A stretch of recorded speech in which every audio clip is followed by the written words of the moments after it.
Hello दोस्तों, हाय, जय औशानी माता की। दोस्तों, मैं आप लोगों को एक औशानी माता की कहानी सुनाने जा रही हूँ। एक गांव में एक राजा और एक रानी रहते थे। तो बहुत बड़े राजा थे, तो उनके बाल बच्चे नहीं थे, लड़के नहीं थे। तो रानी क्या है, बैठी रहती थी। तो एक दिन राजा से बोली कि छोटे छोटे कपड़े ला, हम भी धुलेंगे, सुखवाएंगे, अपना टाइम पास करेंगे, दिन भर घर में ऐसे बैठे रहते हैं। तो राजा बोले कि नहीं, अच्छी बात नहीं है, सब लोग क्या बोलेंगे। बोले क्या हुआ, लेकर आओ।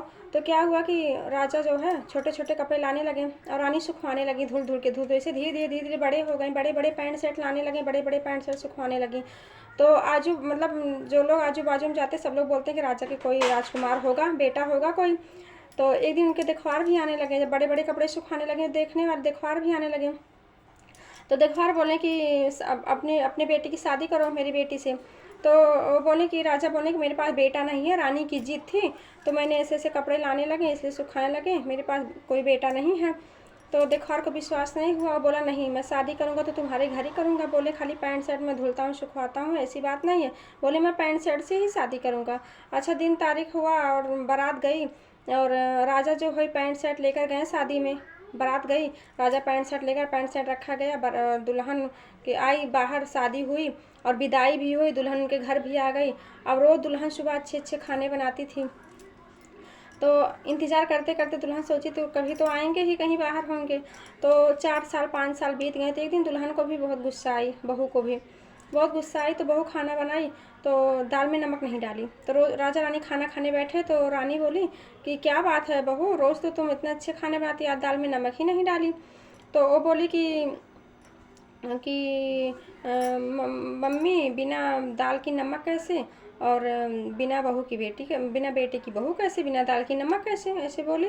तो उनको, रानी को तो बहुत बुरा लगा और रानी रोने लगी। रानी वही पैंट शर्ट लेके कहीं जंगल में बैठ के रो रही थी, पेड़ के नीचे। तो औसान माता बूढ़ी का रूप रख के आई और बोली क्या हुआ बेटा, क्यों रो रही हो। तो बोली कि तुम मेरा दुख क्या जानोगी, और मुझे बहुत दुख है, तुम मेरा दुख नहीं दूर कर पाओगे। बोले अरे बोलो तो क्या दुख है। औसान माता बोली कि बोलो तो क्या दुख है। बोली ऐसी ऐसी बात है, मेरी बहू मुझे ताना मार रही, बिना दाल का नमक कैसे, बिना बेटे की बहू कैसे, अब मैं क्या करूं, मैं बहुत उदास हूँ, ऐसी ऐसी बात है, बचपन से मैं कपड़े धोती थी, सुखाती थी, सारी अब बीती अपनी। औसान माता को बताने लगी। तो क्या हुआ कि औसान माता बोली अच्छा ठीक है, तुम रो मत, जाओ अपने घर पे बृहस्पतिवार के दिन साफ़ सुथरा घर करके उसमें पैंट शर्ट जो है ली हो, उसको पैंट शर्ट उसी में रख के ताला बंद कर देना, और बृहस्पतिवार को दूरदुरिया चबवाना, सास सुहागिन ने होता अपने घर पे दूरदुरिया चबवाना। बोली ठीक है, ऐसे कैसे होगा। बोली होगा, तुम जाओ, आसानी माता की कृपा है, दूरदुरिया चबवा दोगी तो हो जाएगा। अब बहुत खुश हुई, बृहस्पतिवार का दिन आया, राजा से भी बताई, राजा भी बहुत खुश हुए। घर सुबह उठी, घर लीपी पोती बृहस्पतिवार के दिन, और पैंट शर्ट रख दी, घर में ताला बंद कर दी। और आसान माता बोली थी कि बूढ़ी माता जो रूप बन के आई थी कि शाम को ही दरवाज़ा खोलना, रात में। बोली ठीक है, तो सब लोग सो जाएंगे। तो क्या हुआ, बुलाई सबको, दूरदुरिया चबवाई, सब लोग गए अपने घर। बहुत खुशी थी, बहुत खुशी थी, जल्दी शाम हो, जल्दी शाम हो, दरवाज़ा खोलें। अब गई, रात हो गई, सब लोग सो गए, गई दरवाज़ा खोली जब, तो देखी कि 18 साल का एकदम अच्छा सुंदर सा लड़का राजकुमार बैठा था। बहुत खुश हुई और सानी माता को जय की। तब से रानी हर बृहस्पतिवार को दूरदुरिया चबवाने लगी। राजा भी बहुत खुश हुए, उनका जो है सारा परिवार सुखी शांति से रहने लगा।